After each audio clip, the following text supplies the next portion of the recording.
ఓం గం గణపతయే నమః. ఓం సుముఖశ్చేకదంతశ్చ కపిలో గజకన్నికః లంబోదరశ్చ వికటో విఘ్నరాజో గణాధిపః ధూమకేతుర్గణాధ్యక్షో ఫాలచంద్రో గజాననః వక్రతుండః శూర్పకర్ణో హేరంబస్కందపూర్వజः షోడశైతాని నామాని యప్పటే శృణుయాదపి విద్యారంభే వివాహే చ ప్రవేశే నిర్గమే తదా సంగ్రామే సర్వకార్యేషు విఘ్నస్వస్త్య న జాయతే. ఓం శ్రీ మహాగణాధిపతయే నమో నమః. హరి ఓం. ఫలాశపుష్పశంకాశం తారకాగ్రహమస్తకం రౌద్రం రౌద్రాత్మకం ఘోరం తం కేతుం ప్రణమామ్యహం. ఓం కం కేతవే నమః.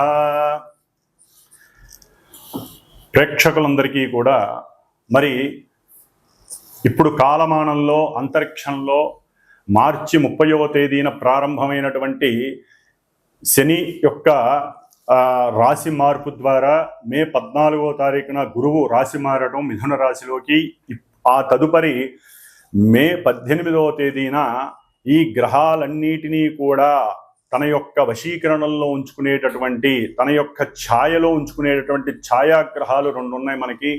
ఇవి గేమ్ ప్లేయర్స్. మొత్తం అంతరిక్షాన్ని అట్లాగే సూర్యుణ్ణి చంద్రుణ్ణి కూడా తమ యొక్క ఛాయలో కొన్ని క్షణాల పాటు ఉంచేసి మన యొక్క భూవాతావరణంలో అంతరిక్షంలో ఎన్నో ఆటలు ఆడేటటువంటి గేమ్ ప్లేయర్స్గా ఈ రాహుకేతువుల్ని అభివర్ణిస్తూ ఉంటారు. కాబట్టి అట్లాగే మే 18వ తేదీన రాహుగ్రహము కుంభరాశిలోకి తన యొక్క ప్రవేశాన్ని పూర్వాభాద్ర నక్షత్రంలో ప్రవేశించి స్టార్ జరుపుతుండగా, మరి ఆయనకు ఎదురుకుండా 180 డిగ్రీల దూరంలో ఈ యొక్క కేతువు అనేటటువంటి ఒక గ్రహము, మృత్యుగ్రహము మరి సింహరాశిలోకి సూర్యుడి యొక్క నక్షత్రమైనటువంటి ఉత్తర ఫల్గుని నక్షత్రంలో చార జరుపుతోంది. అంటే రాశి మార్పు జరుగుతోంది. కన్యా రాశిలోంచి సింహరాశిలోకి మార్పు జరుగుతోంది. దీనివలన అసలు కేతువు ఎవరు?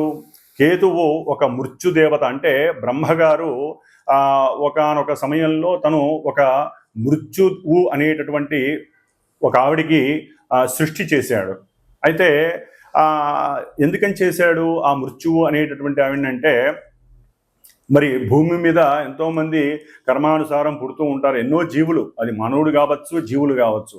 మరి పుడుతున్నప్పుడు ఈ జీవులు మళ్ళీ చనిపోతేనే కదా మళ్ళీ సృష్టి అనేది వీణవుతూ ఉంటుంది. ఉన్నవాళ్ళు అలాగే ఉంటే కష్టం కదా.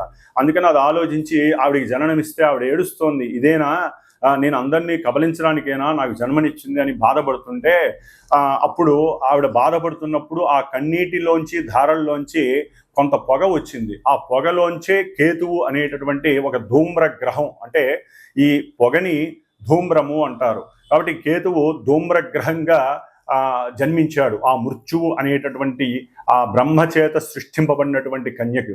కాబట్టి మృత్యువు యొక్క కొడుకు కాబట్టి కేతుగ్రహము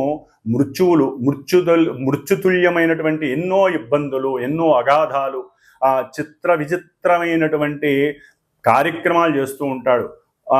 మనసంతా కూడా, అంటే ఈ యొక్క అశ్విని నక్షత్రం అట్లాగే మఖా నక్షత్రం, ముఖ్యంగా మూలా నక్షత్రం, ఈ 3 నక్షత్రాలకి ఆయనే అధిష్టాన గ్రహం కేతు. కాబట్టి మూలా నక్షత్రానికి ఎక్కువగా ఫోర్స్ఫుల్గా ఉంటుంది. ఒకందుకు జాతకంలో ఎవరి జన్మజాతకంలోనైనా సరే మూలా నక్షత్రంలో కనుక పుట్టినట్లయితే, ఆ చంద్రుడు మూలా నక్షత్రంలో ఉన్నప్పుడు పుట్టినట్లయితే వారికి జ్ఞానానికి సంబంధించినటువంటి ఎఫెక్ట్ ఎక్కువగా ఉంటుంది. ఎందుకంటే మనకి జ్ఞానకారకో రాహువు, అట్లాగే మోక్షకారకో కేతువు అన్నారు. అంటే జ్ఞానాన్ని వృద్ధి చేసేటటువంటి వాడు రాహువు అయితే, ఆ మోక్షాన్ని ప్రసాదించడానికి ఎక్కువ మనసుని ప్రేరేపించేవాడు ఎవరయ్యా అంటే కేతువు. అందుకనే మనకి వాస్తు ధర్మంలో కూడా ఈశాన్యంలో కేతువుకి గురుడితో పాటు కేతువుకి కూడా స్థానాన్ని ఇచ్చారు. అంటే కొంత భాగాన్ని పెంచమని చెబుతారు. 1 అంగుళమో 2 అంగుళాలో 10 అంగుళాలు, ఎక్కువ కాదు. అంటే అది దైవానికి సంబంధించినటువంటి స్థానంగా భావిస్తారు. కాబట్టి ఈ కేతువు విష్ణు అంశ. ఎందుకంటే మనకు ఉన్నటువంటి దశావతారాలు ఉన్నాయి. ఈ దశావతారాల్లో కేతువు ఆ మీనావతార అంశ అంటే సాక్షాత్తు విష్ణుమూర్తి యొక్క అంశతో ఆవిర్భవించిన వాడని అర్థము. కాబట్టి మనకి జాతక చక్రంలో ముహూర్త భాగంలో కానీ నిత్యము కానీ మనకి ప్రతిరోజు రాహుకాలము అని ఉంటుంది. అంటే రాహుకాలము ప్రాంతీయ భావాలను బట్టి మనకి ఉంటూ ఉంటుంది, తమిళనాడులో ఎక్కువగా ఉపయోగిస్తూ ఉంటారు. కానీ కేతుకాలము అని కూడా ఉంటుంది. అంటే కేతుకాలం ఎక్కడా చూడలేదు కదండి, రాహుకాలం విన్నాం కానీ అని మీరు అనుకోవచ్చు. కేతుకాలము అంటే మనకి పంచాంగంలో యమగండ కాలము అంటారు. మరి మృత్యు అంటే యముడే కదండి. కాబట్టి వీళ్ళందరికీ రిలేషన్స్ ఉన్నాయి, సత్సంబంధాలు ఉన్నాయి. వీళ్ళందరికీ కూడా మృత్యుదేవతకు కానీ, కేతువుకి కానీ, యముడికి కానీ, శనికి కానీ అందరికీ కూడా వీళ్ళందరూ కూడా మనుషుల్ని మింగేసేటటువంటి తత్వం ఉన్నటువంటి వాళ్ళు. కాబట్టి ఈ యొక్క కేతుకాలం అంటే యమగండ కాలము అంటారు. ఈ యమగండ కాలంలో సాధ్యమైనంతవరకు పనులేవి ప్రారంభం చేయకూడదని శాస్త్రవచనం. మరి ఈ కేతువు ఏ విధంగా ఉద్భవించాడు? మనం ఆల్రెడీ మనకి అందరికీ కూడా పురాణ గాథ తెలుసు. క్షీరసాగర మథనము, దాంట్లో రాక్షసుణ్ణి స్వామివారు విష్ణు చక్రంతో సుదర్శన చక్రంతో అతని యొక్క శరీరాన్ని 2 ముక్కలు చేస్తే శిరస్సేమో మనకి రాహుకి వెళ్ళిపోయింది.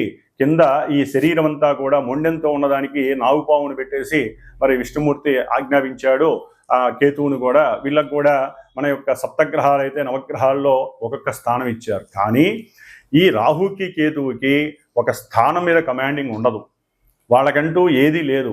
ఓకే, కొన్ని శాస్త్రాల్లో వృషభము ఉచ్చ అని, అట్లాగే రాహుకి ఉచ్చ క్షేత్రం అని, కేతువుకి మరి వృశ్చిక రాశి ఉచ్చక్షేత్రం అని అంటారు. అట్లాగే సింహము మీనము కూడా కేతువుకి పరిపరి మతాల విధంగా, అంటే ఈ యొక్క శాస్త్రాలలో రకరకాలుగా సింహరాశి కేతువుకి స్వక్షేత్రమని, అట్లా మీనరాశి స్వక్షేత్రం అని అంటారు.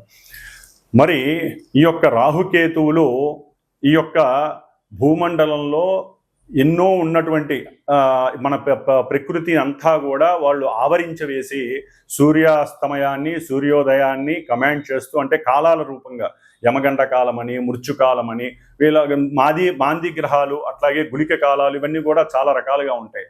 అయితే ఈ కేతువు అనేటటువంటి వాడు ఎక్కడైతే ఏ రాశిలో ఉంటాడో ఆ రాశి ప్రభావాన్ని ఇస్తాడు, రాహుమాలే. అట్లాగే ఏ నక్షత్రంలో ఉంటే ఆ నక్షత్రాధిపతి యొక్క రాశి ప్రభావాన్ని ఇస్తాడు, ఏ గ్రహాన్ని అయితే ఉంటే ఆ గ్రహాన్ని కూడా ఇస్తాడు. కానీ ఈయన జ్ఞానాన్ని ఎక్కువగా, అంటే మోక్షాన్ని, జ్ఞానం ఉంటేనే కదండి మోక్షం వచ్చేది, లేకపోతే మోక్షం డైరెక్ట్గా ఎవరికి రాదు, అంత ఈజీ కాదు. ఆ జ్ఞానాన్ని ఇవ్వడానికే రాహువు. కానీ కేతువు కూడా రాహువుకి కమాండ్లోనే ఉంటాడు. కానీ ఈ కేతువు ఏమి అంత మంచివాడు కాదండి, మోక్షాన్ని ఇస్తాడు అంతవరకే. కానీ ఆయన పాపగ్రహాలతో కలిస్తే పాపాన్ని ఇంకా రెట్టింపు చేసి మింగేసేటటువంటి తత్వం ఉన్నటువంటి వాడి కేతువు. కాబట్టి ఈ కేతువు యొక్క పరిజ్ఞాన రీత్యా చూస్తే ఎటువంటి కార్యమైన ఆటంకాలు, వ్యాపారస్తులు పూర్తిగా కింద వాళ్ళు పడిపోవడానికి, వ్యాపారంలో పూర్తిగా నాశనం అయిపోవడానికి కూడా ఈ కేతువు కారణం అవుతాడు ఒక్కోసారి. అంటే సరైనటువంటి సాధన లేకపోవటం వల్ల కానీ, వ్యాపారస్తుల్లో కానీ బద్ధకం పెరిగిపోవటం, అందరినీ నమ్మటము, లేకపోతే అవసరం లేని సమయాల్లో పెట్టుబడి పెట్టడము, ఇవన్నీ కేతువు ప్రోత్సహిస్తూ ఉంటాడు.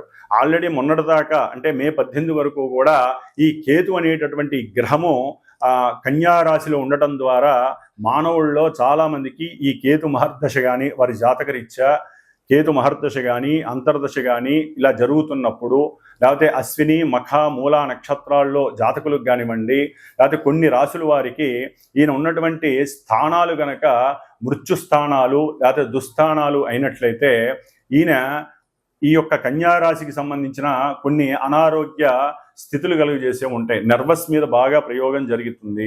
అట్లాగే లోపల జీర్ణకోశానికి సంబంధించిన, పేగులకి సంబంధించిన ఇంటెస్టివ్ డైజెషన్ సిస్టమ్, అంటే అజీర్ణ వ్యాధులు ప్రబలటానికి, ముఖ్యంగా వ్యాపారస్తులకి నష్టాలను కలుగజేయడానికి, వ్యాపార వృద్ధి జరుగుతుంది అనుకుంటే అది కాస్త క్షీణించడానికి ఈ కేతువు చాలా వరకు దోహదపడ్డాడు ఇప్పటి వరకు కూడా. అంటే వినాశకారిగా కొన్నిటి ఉన్నాడు. కొంతమందికి లాభాన్ని కూడా ఇచ్చాడు అనుకోండి, అది వారి యొక్క జాతకరీత్యా ఉన్నటువంటి పరిస్థితులను రీత్యా.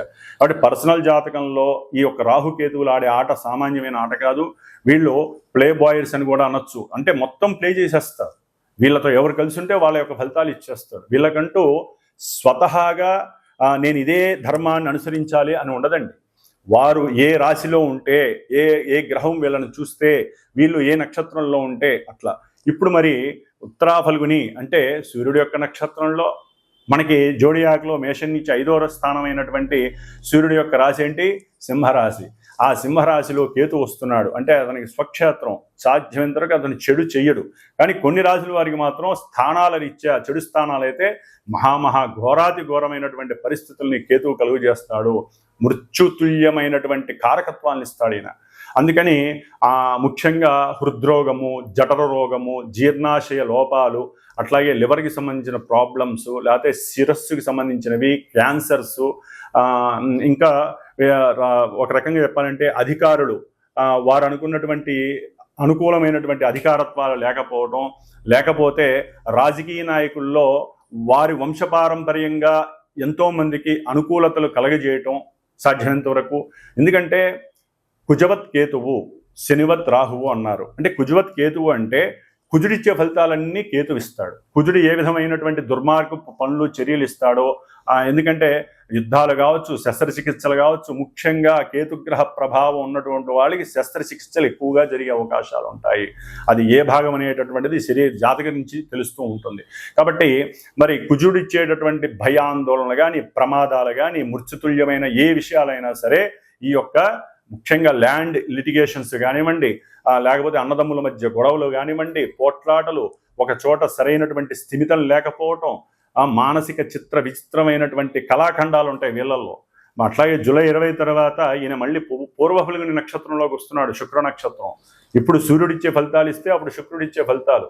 చిత్రకళారంగంలో వాళ్ళకి కొంతమందికి అనుకూలతలు ఉంటాయి, కొంతమందికి దిగజారితనాలు ఉంటాయి. చాలా చాలా గోల్మాల్ సిస్టమ్స్ అనేవి కేతు ఇస్తాడు. చిత్రకళా పరిశ్రమ, లలిత కళలు ఉంటాయి మనకి. ఆ లలిత కళల్లో ఏదైతే ఉన్నాయో వాటన్నిటి మీద కేతు యొక్క ప్రభావం ఉంటుంది. సెన్సెక్స్, ముఖ్యంగా షేర్స్ అండ్ సెన్సెక్స్ దేశకాలమాన పరిస్థితుల్లో ఇవి చాలా ఎక్కువగా ఈయన యొక్క కేతు యొక్క ప్రభావం ఉంటుంది. అట్లాగే భార్యాభర్తల మధ్య అన్యోన్యతకు కూడా కేతువు యొక్క ప్రభావం ఉంటుంది. ముఖ్యంగా కేతువుకి సంతానానికి సంబంధం ఉంది. ఎందుకంటే కాలసర్ప దోషంలో కేతు యొక్క పాత్ర అచంచలమైనటువంటిది, అనిర్వచనమైనటువంటిది. కాబట్టి సంతానం లేనటువంటి వాళ్ళు ఎంతోమంది గణపతిని ఆరాధించుకోవాలి, సుబ్రహ్మణ్యేశ్వర స్వామిని ఆరాధించుకోవాలి. అన్నిటికన్నా ముఖ్యంగా కేతుగ్రహ ప్రభావం ఉన్నవాళ్ళు కేతు యొక్క జపాలని, దానాలని, ముఖ్యంగా హోమాలని చేయించుకోవాలి. గణపతికి సంబంధించిన గకార అష్టోత్తరం కావచ్చు, గరికతో కావచ్చు, దర్భతో కావచ్చు, హోమాలు చేయించాలి. సంతానపరంగా కానీ, విద్యాపరంగా కానీ, బుద్ధి పెరగినటువంటి వాళ్ళు కానివ్వండి, నర్వస్ సిస్టమ్ ఆపరేట్ కానటువంటి వాళ్ళు కానివ్వండి, పక్షవాతం వచ్చిన వాళ్ళు కానివ్వండి, ఒకటి కాదండి, విచిత్రంగా ఉంటాయి కేతు ఇచ్చేటటువంటి పరిస్థితులు. వీళ్ళందరూ కూడా గణపతిని ఎక్కువగా ఆరాధించండి. కేతుగ్రహ ప్రభావం వలన, దానివలన బుద్ధి వికాసము, కూర్చుంటే పూజ చేయాలనేటటువంటి తాపత్రయం పెరుగుతుంది. మోక్ష మార్గానికి మీకు మీరే ఆ దైవాన్ని ఎక్కువగా నమ్ముకోవాలి. కాబట్టి కేతువు సింహరాశిలో ఉండటం చాలా చాలా విశేషప్రదం, కొన్ని రాశుల వారికి తప్ప. కాబట్టి ఈ 12 రాశుల్లో ఏ రాశుల వారికి కేతుగ్రహ ప్రభావం శుభంగా ఉంటుంది, కొంతమందికి ఇబ్బందిగా ఉంటుందో తెలుసుకుంటూ, మరి కేతువుకి సంబంధించినటువంటి మోక్షానికి కానివ్వండి, పూజలకు కానివ్వండి, ఏ పూజలు చేయాలి, ఏ ఆరాధనలు చేయాలో మరి మనం ఇప్పుడు తెలుసుకుందాం. ముఖ్యంగా ఓం కం కేతవే నమో నమః, ఓం గం గణపతయే నమః, ఓం కేతుగణ దేవతాయే నమో నమః. సింహరాశి వారికి మే 18వ తేదీన కేతుగ్రహం మనకున్నటువంటి నవగ్రహాలలో చివరి గ్రహం, మహా విచిత్రమైనటువంటి గ్రహం. తను చేసే విన్యాసాలు కూడా విచిత్రంగానే ఉంటాయి, ఎవరికి అర్థం కావు. రోగం ఉండదు, మహా పెద్ద రోగం ఉన్నట్టుగా సృష్టించేవాడు కేతు. సమస్య ఉండదు, మహా పెద్ద సమస్య మనల్ని అనుభవిస్తున్నాం, మనం తప్ప ఈ సమస్య ఎవడా అనుభవించట్లేదు అనేటటువంటి పెద్ద రకరకాల కారకత్వాలను కలిగినటువంటి వాడు ఈ కేతువు. మరి కేతువు తమ యొక్క స్వంత రాశి అయినటువంటి సింహరాశిలోకి అడుగుపెడుతూ ఆ రాశ్యాధిపతి నక్షత్రమైనటువంటి ఉత్తర ఫల్గుని నక్షత్రంలో అడుగు పెడుతున్నాడు. జూలై 20 వరకు అదే నక్షత్రంలో ఉంటాడు. మరి రవి ఎవరండి? తండ్రి. అంటే సింహరాశి వారి యొక్క తండ్రి ఆరోగ్య విషయంలో కొంత వెసులుబాట్లు చూసుకోవాలి, జాగ్రత్తలు పడాలి. లేకపోతే విచిత్రమైనటువంటి జీర్ణక్రియ దోషాలు వస్తాయి. లేకపోతే వీరి ఆరోగ్యం కూడా కొంత అర్థం కాని పరిస్థితి, అయోమయంలో ఉండవచ్చు. వీరు సంతానంలో ఎదురుదెబ్బలు తినచ్చు. అప్పటి వరకు అనుకూలంగా ఉన్న ప్రేమతో ఉన్నటువంటి సంతానం కూడా వీరికి ఎదురు తిరిగే అవకాశం ఉంటుంది. లేదా స్త్రీలైతే కనుక ఎప్పటి నుంచో వెయిట్ చేస్తూ ఉంటారు సంతానం కోసం. అరే ఇప్పటిదాకా ఉంది కదా, అంటే 2వ నెల 3వ నెల స్త్రీలకు ఉంటుంది, ఉన్నట్టుండి వాళ్ళకి గర్భ విచ్ఛిన్నం జరిగే అవకాశం ఉంటుంది కేతువు సింహరాశిలోకి రావడంతో. అది 5వ రాశి మేషం నుంచి. అంటే కేతువు మహాపాపాత్ముడండి, మృత్యుదేవత కొడుకు.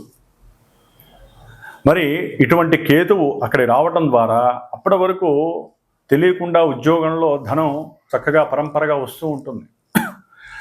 ఏది పెట్టుకున్నా ఉన్నంతలో బంగారంగా ఉండే అవకాశం ఉండొచ్చు మొన్నటిదాకా. మే 18 తర్వాత మాత్రం ధనపరంగా కొంచెం నష్టాలు ఎదురవుతాయి, ఉద్యోగంలో కొంచెం ఇబ్బందులు ఎదురే అవకాశం ఉంటుంది. మీకన్నా పెద్ద అధికారులు ఎవరైతే ఉన్నారో వారు విచిత్రంగా ప్రవర్తించి మిమ్మల్ని ఉద్యోగంలో పక్కకి నెట్టచ్చు, మీ ఉద్యోగంలో ఎదుగుదలకి వీళ్ళు అడ్డం కావచ్చు. ఏది ముట్టుకున్నా మీకు సమస్యాత్మకంగా ఉంటుంది. ఎందుకంటే జన్మరాశిలో కేతు ఉన్నాడు, సప్తమంలో ఎదురుకుండా కంపల్సరీ రాహు ఉంటాడు, 180 డిగ్రీలు వీరి యొక్క యాక్సిస్. వీళ్ళిద్దరూ జన్మజాతకంలో లగ్నాతు ఉన్న, దేశగోచారంలో లగ్నాతు రాహుకేతువులు ఉన్నా, లేదా ఇప్పుడు ప్రజెంటు సింహరాశి వారికి ఇప్పుడు కేతువు రాహు ఉన్నా, ఇది కాలసర్ప యోగ దోషము అంటారు. యోగమే కానీ దోషాన్ని కూడా ఇస్తుంది, మహాదోషం అండి ఇది. మనకి మామూలుగా రాహుకేతువులు జాతక రీత్యా కావచ్చు, దేశగోచార రీత్యా కావచ్చు, ఇప్పుడు ఉన్నటువంటి ప్రజెంట్ గోచార రీత్యా కావచ్చు, అనంతకాల సర్పదోషమని, పద్మకాల సర్పదోషమని, శేష సర్పదోషమని, నాగదోషాలని, ఒకటి కాదండి 12 × 12 144. అటు రాహుకి 144, కేతువుకి 144 సర్పదోషాలు ఉంటాయి.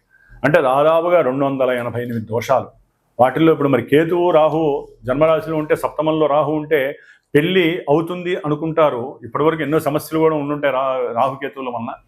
కానీ వివాహపరంగా అవకాశాలు చాలా చక్కగా వస్తే వివాహం అవటానికి రాహుగ్రహం ఉపయోగపడుతుంది. కానీ కేతువు వలన ఎన్నో రకాలైనటువంటి స్ట్రెస్సెస్, పెయిన్ఫుల్ అంటే పెయిన్ ఎక్కువగా ఉంటుంది. అట్లాగే హృద్రోగ బాధలు, తండ్రికి కానివ్వండి మీకు కానివ్వండి, హృద్రోగ సమస్యలు, తిన్న తిండి అరక్కపోవటం, జీర్ణాశయంలో మనకి కొన్ని సర్పానికి సంబంధించినటువంటి పాములు, ఏలిక పాములు అంటారు, వాటికి సంబంధించిన దోషాలు, లేకపోతే విషపూరితమైన ఆహారం తినటం ద్వారా అది జీర్ణక్రియలో లోపంగా ఏర్పడి ఆ పెద్ద ప్రేగు, పల్చగా ఉండేటటువంటి ప్రేగులకు సంబంధించిన అనారోగ్యాలు కలిగే అవకాశం ఉంటుంది మే 20 తర్వాత. అంటే ఇవి భయపెట్టడానికి కాదండి, ఇవన్నీ జరగడానికి గ్రహాలు పోంతాయి, ఆ గ్రహాలు ప్రోద్బలం చేస్తూ ఉంటాయి. జాగ్రత్త వహించడానికి మేము చెబుతూ ఉంటాం ఇలాంటివి. కాబట్టి తప్పుగా భావించద్దు ఎవరు కూడా. మరి ఈ యొక్క రాహుకేతువుల దోషానికి ఏం చేయాలండి? ఆరోగ్యం బాగుండాలి, వ్యాపారంలో నష్టాలు కలగకూడదు, వివాహం అక్కడ దాకా వచ్చి మరి 1.5 ఇయర్లో మరి వివాహం జరగాలి, వీళ్ళకి కంపల్సరీ, లేట్ అయిన వాళ్ళు జరగాలి కదా. రాహుకేతువుల వలన కొంచెం ఆటంకాలు కలుగుతాయి. ప్రేమికుల మధ్య ప్రేమించుకున్న వాళ్ళకి వివాహం జరగడానికి చాలా అవకాశాలు ఎక్కువ ఉంటాయి. కానీ మిగతా గ్రహస్థితులు ప్రతికూలంగా ఉన్నాయి కదా, వీళ్ళు కూడా దానికి సపోర్ట్ చేస్తారు. కాబట్టి వివాహ విషయంలో అనుకూలంగా చేయడానికి కానివ్వండి, సత్సంతాన విషయంలో అనుకూలంగా ఉండటానికి, సంతానపరంగా విశేషం కావడానికి, ముఖ్యంగా వీరి యొక్క జ్ఞానము మోక్షానికి దారి చూపించడానికి కానివ్వండి, లేకపోతే ఉన్నతమైనటువంటి వ్యక్తిత్వము, క్యారెక్టర్ లెస్ అయ్యే అవకాశాలు ఉంటాయి. కాబట్టి ఈ యొక్క కాలసర్ప యోగ దోషాన్ని హరింపజేసుకోవడానికి ఒకటే ఒక మార్గము ఉన్నది, అది ఏ సర్పసూక్త జపము. దాదాపుగా 6 రోజులు చక్కగా నిత్యము కూడా 41 సార్లు లేదా 54 సార్లు ఈ యొక్క సర్పదోష ప్రభావాన్ని మనం హరింపజేసుకోవడానికి 6 రోజులు లేదా 11 రోజులు లేదా 41 రోజులు, రోజు 6 సార్లు, ఇట్లా ఎన్ని రకాలుగా సరే దాదాపుగా 288 సార్లు ఈ యొక్క కాలసర్ప యోగ దోషం ఉన్నవాళ్ళు సర్పసూక్తాన్ని చేయించుకోవటం, మాలాంటి వేద పండితుల చేత చేయించుకొని చివరిలో సుబ్రహ్మణ్య పాశుపతంగా హోమం కానీ లేదా సర్పసూక్త పాశుపత హోమం కానీ చేసుకోవాలి. లేదా ఏకాదశి రుద్రాభిషేకాలు చేసుకొని ఒక మరీ ఎక్కువగా జాతకంలో కూడా ఎక్కువగా ఉంటే బంగారపు నాగపడిగ కానీ వెండితో నాగపడిగ చేసి మాలాంటి వాళ్ళ దగ్గర దానికి నిత్యము రుద్రాభిషేకాలు చేయించి 11 రోజులన్నా మినిమం. ఇక ధనం ఆర్థికంగా ఉన్నవాళ్ళు, బాగా ఎక్కువగా ఆ దోషం ఉన్నవాళ్ళు 41 రోజులు చేసుకోవాలి. ఈ విధంగా చేసి చివరిలో రాహుకేతువులకు సంబంధించిన ధాన్యంలో పెట్టి దానం ఇచ్చేయాలి బ్రాహ్మడికి, ఆ యొక్క ఏదైనా సరే. కాబట్టి ముఖ్యంగా ఉలవచారు వీరు నైవేద్యం పెట్టి అన్నంలో 10 మందికి అన్నదానం చేయడం చాలా విశేషం. లేదా ఉలవలు తాలింపు పెట్టి, అంటే నానబెట్టి తాలింపు పెట్టి చక్కగా ఒక ఆదివారం పూట కానీ మంగళవారం పూట కానీ గణపతికి నైవేద్యంగా పెట్టి అక్కడ ఒక 10 నిమిషాల నుంచొని వచ్చిన వాళ్ళందరికీ దాన్ని ప్రసాద వితరణ చేయడం ద్వారా ఆ కేతుగన దోషం పోతుంది. కాబట్టి ఈ విధంగా ఒకటి కాదండి, మనకి పరిష్కార మార్గాలు శాస్త్రంలో కోట్లు ఎన్నో కోకొల్లలు ఇచ్చారు. వాటిల్లో మనం జాతకరీత్యా కూడా చూసుకుంటూ ఇప్పుడున్నటువంటి పరిస్థితిని మేనేజ్ చేసుకుంటూ ఈ యొక్క కాలసర్ప యోగ దోషాన్ని నుంచి విముక్తులు కావడానికి అందరూ కూడా ముఖ్యంగా సుబ్రహ్మణ్య ఆరాధన చేయండి. నాగదోష పరిహారాలు జరిగిపోతే పూర్వీకులు చేసినవి మనం చేసిన కర్మలు అన్నీ కూడా ఇప్పుడు ప్రోద్బలం చూపిస్తాయి. పితృదోషాలు, మాతృదోషాలు, రాహుకర్ప కాలసర్ప దోషాలు ఒకటి కాదు అన్ని దోషాలు ఆవరించేస్తున్నాయి సింహరాశి వారికి. ఆల్రెడీ సింహరాశి వారికి కొంత జాతకరీత్యా కూడా ప్రతిబంధకంగానే ఉంది. కాబట్టి చక్కగా సుబ్రహ్మణ్య ఆరాధన చేసుకోండి. నిత్యము ఎరుపు అక్షతలతో స్వామివారికి ఎరుపు పూలు పెట్టి అర్చన చేసుకోండి. నాగేంద్ర స్వామికి అంతా శుభం జరుగుతుంది. వివాహ ప్రయత్నాలు చక్కగా సఫలీకృతం అవుతాయి. ఆరోగ్యం బాగుంటుంది. ఓం గం గణపతయే నమః.